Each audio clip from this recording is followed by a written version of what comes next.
Welcome back to Overcoming Loneliness for Christian Moms. I'm your host, Annie Joy, and I'm so happy you're here. So, today we're going to talk about the 3 steps to overcoming loneliness. Keep in mind, these steps are more in depth than we can really go into today, but I want to walk through these steps with you and kind of break down what each one of them means. I also have a PDF that you can download that has these steps and these questions available to you. So, let me know, and I can send you that PDF download. It's also going to be the freebie I offer to bring you into my world. So just know that there is a resource available if you want to have all these questions in a printable guide. I've got you. Okay, so the 3 steps. First of all, step 1 is to identify what is in your support system right now. Here's the thing, awareness has to be the first step in cultivating deeper and more meaningful relationships, because if you aren't being honest with yourself about where your support system is right now and what it looks like right now, you can't do anything about it. Clarity creates space for progress. Okay. And keep in mind too that not everyone's going to play the same role in your life. Like there might be some people who are really good listeners, maybe other people who are really good at encouraging you, or they might be helpers in more practical ways, like someone you can trust to watch your kids, or someone who could run an errand for you while they're running errands, or someone you can call an emergency. Like there's different roles that people play in our lives. So keep that in mind as we go through these questions. All right. So, first question on my guide is identify the friends, family, neighbors, colleagues, and community members you already know. Who are some people you could already reach out to? Okay, so that is your journal prompt, but we're going to dive into this a little bit more and go into more detail about that. Okay, so who is already in your corner? So the people who are already in your corner that you feel good with, these are the people you're going to want to cultivate deeper relationships with. So consider, who do you feel safe with? Who shows up consistently? And okay, side note, that doesn't mean perfectly or all the time. Okay, like I really want you to sit with this and think about who shows up consistently. None of us are going to do it perfectly. I don't. I'll tell you right now, I don't. But that doesn't mean it's not consistent. Okay. Most of the time, who shows up for you? Is there anyone I have overlooked? Anyone that I haven't thought of that can maybe be part of my support system? And honestly, pray for guidance through this process, because Heavenly Father is so aware of you. He knows what you're going through, and He knows the other people that could be a support in your life. So make sure to keep Him at the center of this journal prompt and these questions you're asking yourself. Okay. And if you're listening and thus far you're like, phew, Annie, I don't have any of that. I don't have a support system. Stick with me. Okay. I'm going to teach you how to make that happen. It might take some time, but I can teach you how, and it's going to be amazing. I promise. Okay. Also, don't disregard maybe coworkers or even online groups you're a part of. Those can be helpful in your life too. Even if they're not physically present with you nearby, or if you don't see them often, that doesn't mean they can't be part of your support system. Okay. I'm in the Marco Polo Ambassador Program.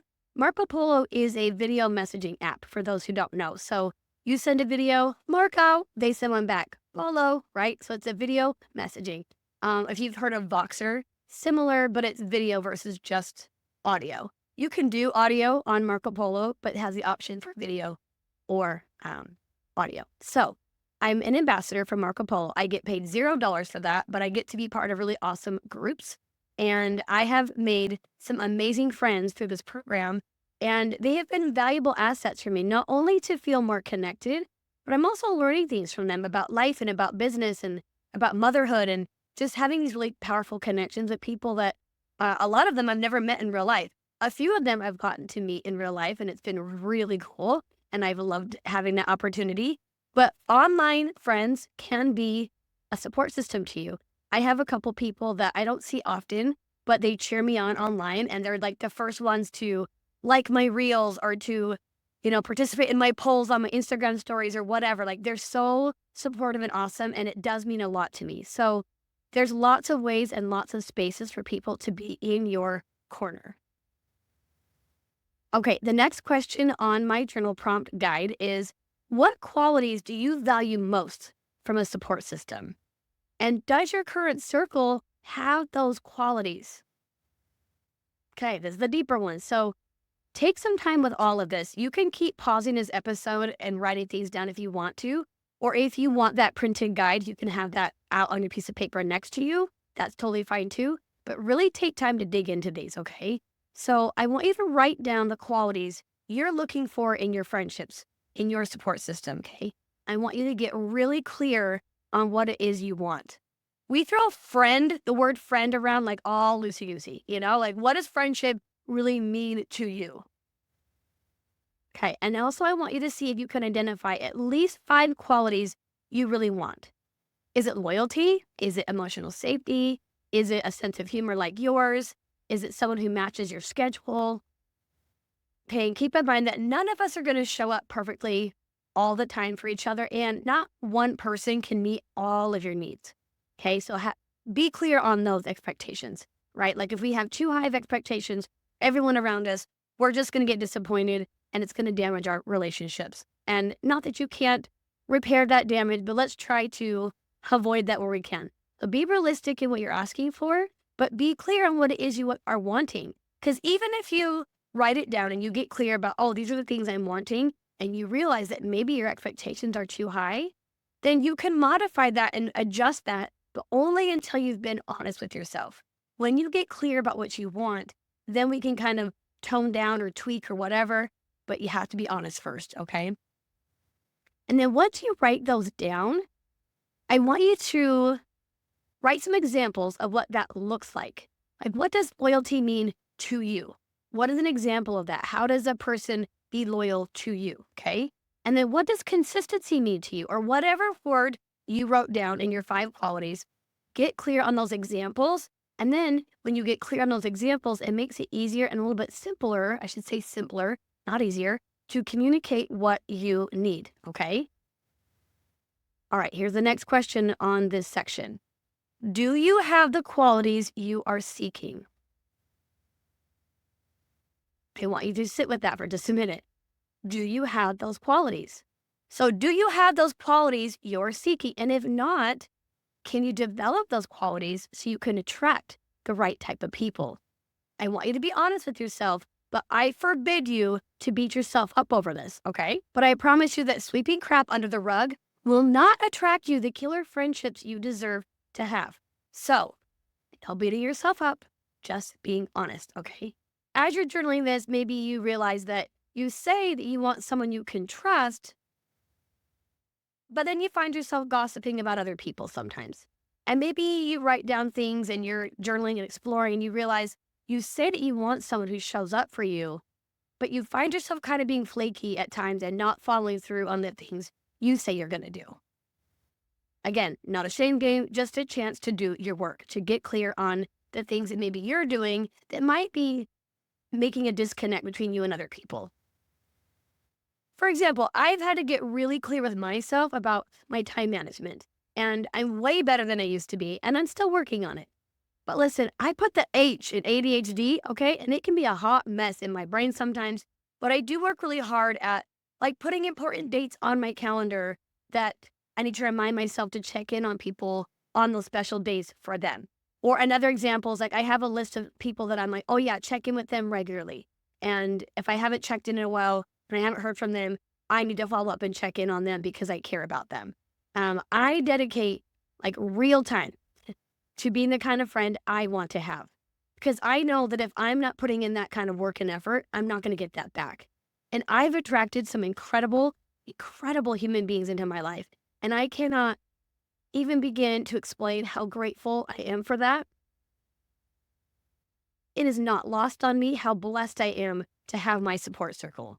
But that blessing came partially because I put in the work, okay? I put in work and I got these people in my life and they stay in my life because they work and I work and we both prioritize each other.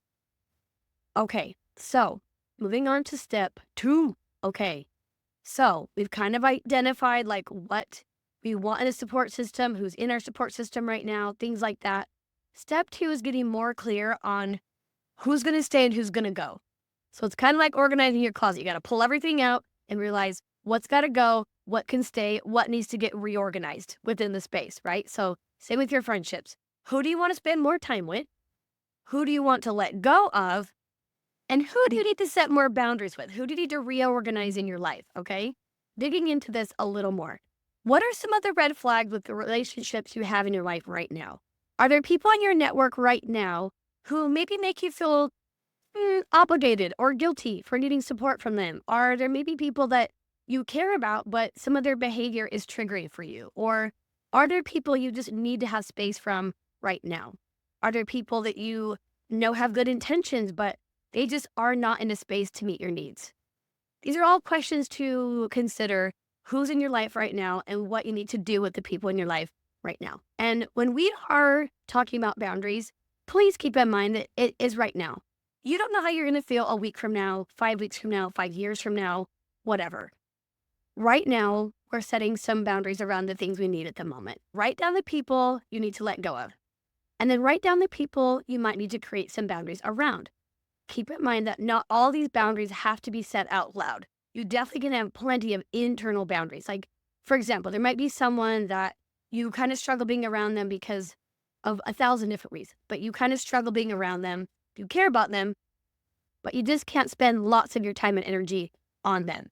But if they say something like, hey, come to this thing, or I want to hang out, or whatever, you don't have to say like, well, I'm not going to go because you're the worst. Like, that's just rude. We're not trying to be rude here. You can just say, oh, can't make it, but thanks for thinking of me, right? We can have our own internal reasons, but we don't have to tell everybody our reasons. Some people we can tell our reasons to because they're safe people for us, right? But not everyone needs to know all of your reasons. That's something that I have struggled with for sure. So I can relate if that's hard for you. But just know that not everybody needs to know your reasons why you're not going to make it, or you're not going to be there, or you're not going to commit to that thing. Okay, so we're writing down those people and getting clear on like what we need to do to make that happen, okay? And I get that none of these are quick answers. I do recognize that, but these are the steps that we'll take to help you. But I know it's going to be like life's work to work on this, okay? Okay, so the next thing, I want you to think about like a relationship map. If that makes more sense to you than like a list, maybe you make a map. You draw a circle with your name in the center. So I'm like, okay, here's Annie in the center. And then we add in the people in layers on how close and supported they feel. Like, who's in your inner circle? So make that circle right outside your name. Who are those people that are just right there, in it to win it with you, have been there for you, you trust them. Who's right there? And then make another layer.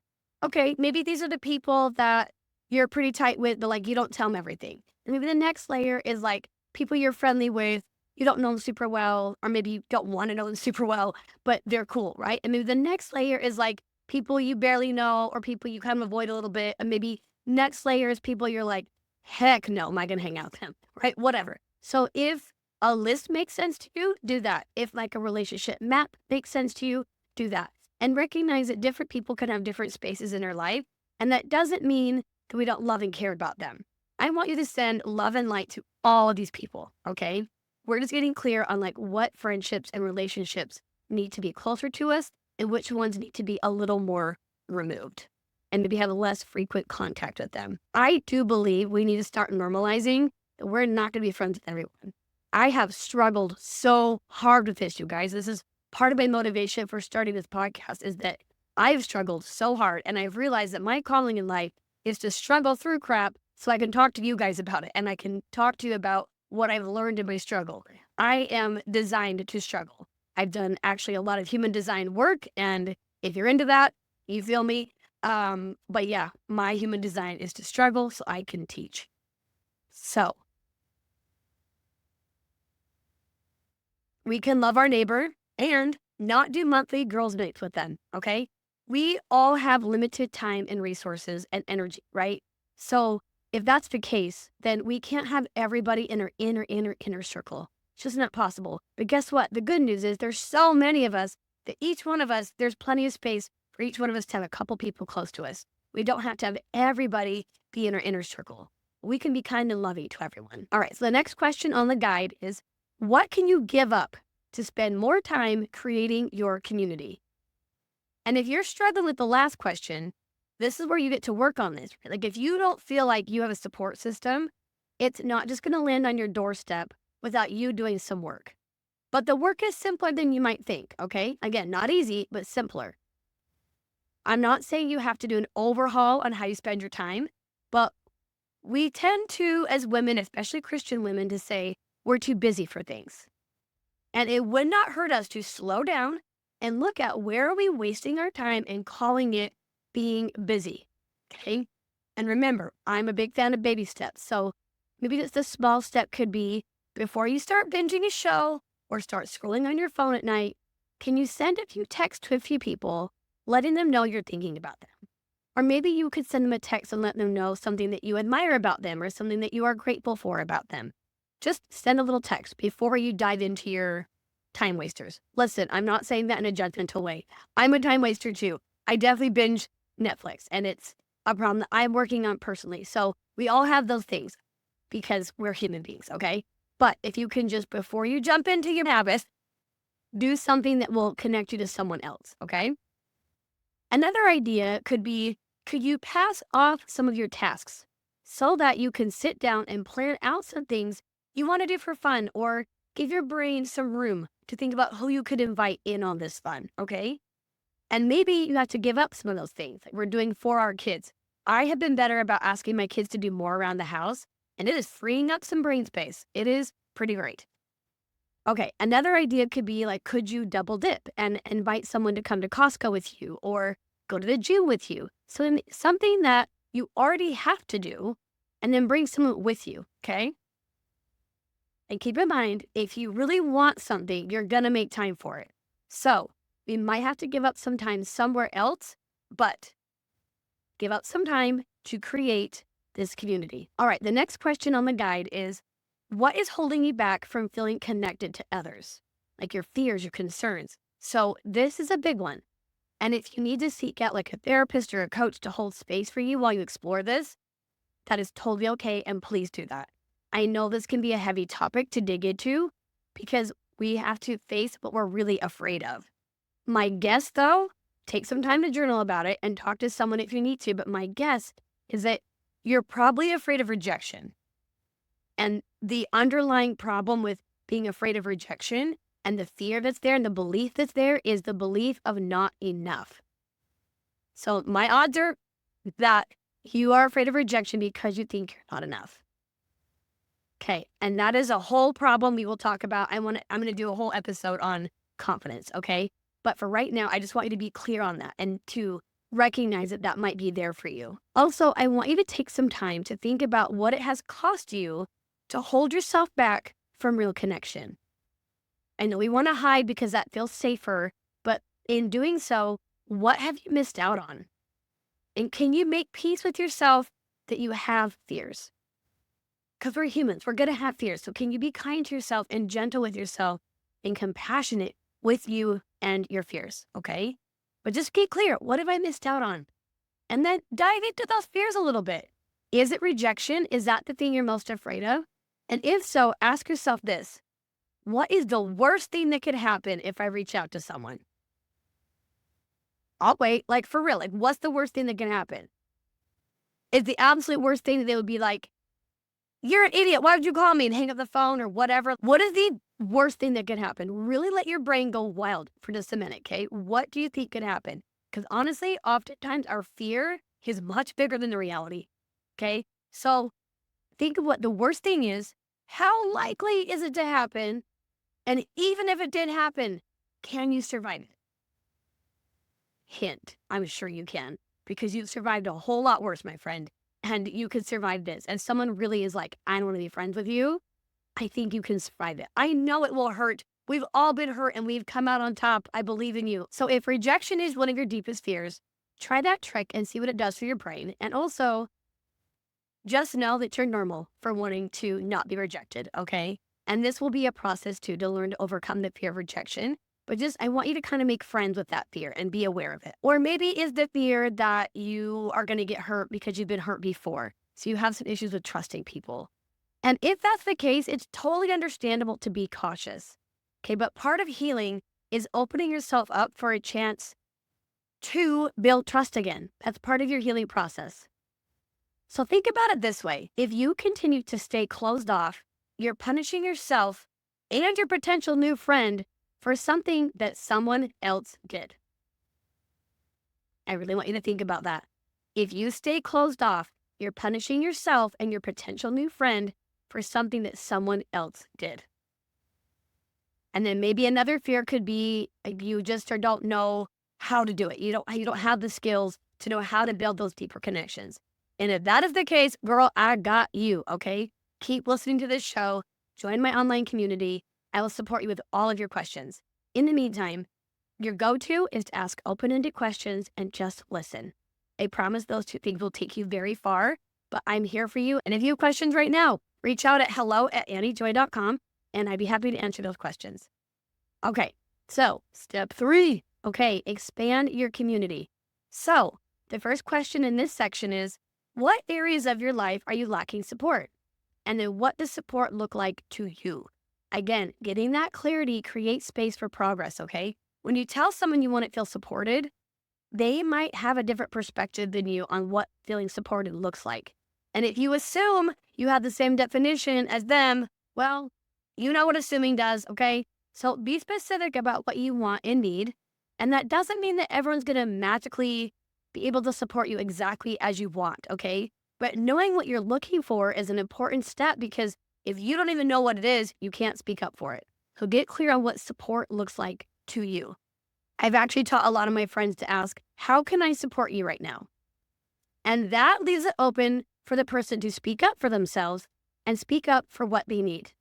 Instead of us just jumping in and offering advice and wanting to fix it when they really just need a space to process and feel heard. Ladies, I absolutely know better. I've studied this for years. I've practiced it for years, and I know better. And I just made this mistake the other day with one of my oldest and dearest friends.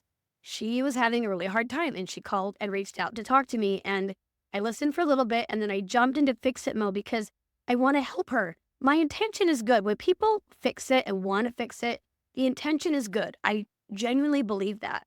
Here's the thing, though, is that it's selfish because I want her to feel better. Because I love her and I want her to feel better. But that may not be what she needs. So I did catch myself and I dialed back and I said, okay, I'm so sorry. What is it you need right now? And she was so gracious and she loved me anyway. And I went back to being a listening ear for my beloved friends because that's what she needed. She needed to process and feel heard. She did not need a solution in that moment.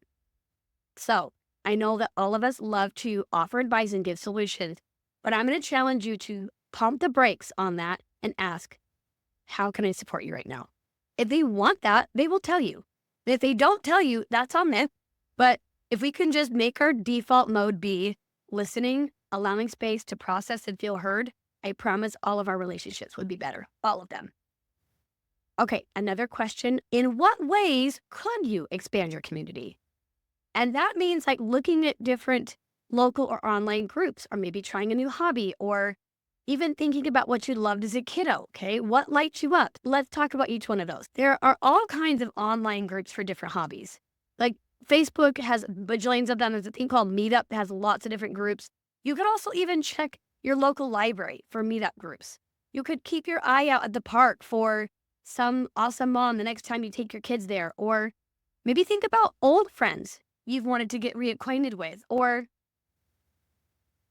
what about like your kid's dance team or sports team or whatever's going on in your kiddo's life? Are there other moms that you could get connected with through your kiddos? Sometimes our kids can be a great asset. Sometimes they're annoying, but sometimes they're a great asset, okay? So another thing I would definitely recommend as you're trying to expand your community is what lights you up? What brings you joy? What allows you to play? Play is so important, and I will dive more into play throughout these episodes because play is really important. Not just to me, but studies show that it's really important and it's such a powerful way to connect to people. So take some time to think about and write down, what did you do as a kid that was fun? Can you explore that now? Can you do more of that now? Can you rekindle that passion or kind of morph it into a more adult passion? I don't want to say adult passion. That sounds, but we're going to leave it. Okay. But do you know what I'm saying? Okay. So for example, sometimes I will rollerblade around my neighborhood and listen to one of my many playlists and just jam out while I'm rollerblading. Or I also walk and read around my neighborhood, and some people think I'm nuts, and that's okay, but it's something that makes me super happy, okay? Another idea is there something you've wanted to try? Maybe you're like, I've always wanted to paint, or I've always wanted to garden, or whatever. Think about those as ways to create and expand your community too, because if you go participate in new activities, you're going to find other people who are also either really good at that thing or maybe they're learning too. You can build a friendship over this new hobby, okay? My other tip for you is to consider alarms, calendar reminders, something to schedule regular times to make this a priority. You could even schedule like a regular date with yourself to explore new hobbies, explore new interests.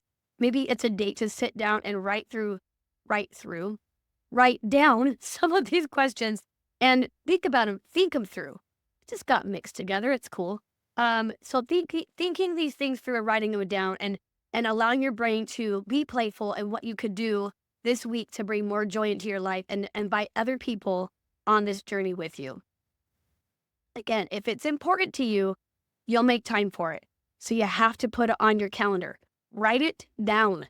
I'm going to find a way to have fun this week. What are the things you're going to do? Okay. I don't have a specific quick win this week just because this whole thing is a lot to take in. And I know that it's going to be a process to work through all of these questions. Please take the time to answer some of these questions. I know it may be a lot. Even if you have to answer just one or two at a time, do it. I promise you these steps will help you figure out how to strengthen your support system. I want you to know that it takes bravery to reach out. And I know that it does, but I know you can do it. I know you can do it because if you ask God to help you, nothing is impossible with Him. That's the promise. There's nothing impossible for God. So it cannot be impossible for you to have the courage to reach out to someone else. Not if He's with you. And I want you to think about this. You never know whose life you're going to change by reaching out. There was a day that I was so low in my marriage and I was struggling a lot with my kids and I just was having a very low, dark day. I had been doing really good with my suicidal thoughts that I have battled for years, but that day the battle was pretty strong and I was not doing a great job. And I remember I was praying so hard that day for someone to just care about where I was at. I didn't want to have to tell them. I didn't want to have to dive into my story. I just wanted to feel cared about. And I was on my knees begging for someone to care. And I know that's ridiculous because I was asking for someone to read my mind. But in that moment, I didn't have the strength and I didn't have anything to tell someone I'm having a hard time. I feel really sad and I feel really alone and I didn't have the space to tell anyone that. But I needed help. Not 2 minutes later, I got a text from my ministering sisters that said, "Hey, Annie, we just wanted to check in and see how you're doing. Is there a time we could come see you?" I don't know if they'll ever know how much that meant to me, that they reached out at that right moment. Sure, you could chalk it up to coincidence. That's fine. I don't. It made me feel so seen and so loved just that I got a text from them in the perfect moment when I was struggling to get out of my funk. That one text turned my day around and made me feel loved and seen, which allowed me to then be the light I need to be for other people. So I'm going to tell you this again. You never know whose life you're going to change by reaching out. Yeah, maybe it's for you, but it's going to be beneficial for them too, I promise. And in Matthew 18:20, it says, "For where 2 or 3 gather in my name, there I am with them." My friends, you got to gather together. Because when we gather together, the Spirit is so strong and God is with us. He's with you when you're all by yourself, I promise. But there's a real power in gathering together. In 2 or 3, gather in my name. There am I with them. So my friends, let's make the world a kinder place together. And will you do me a favor? Hit that follow or subscribe button so we can hang out every week. I'll see you next time.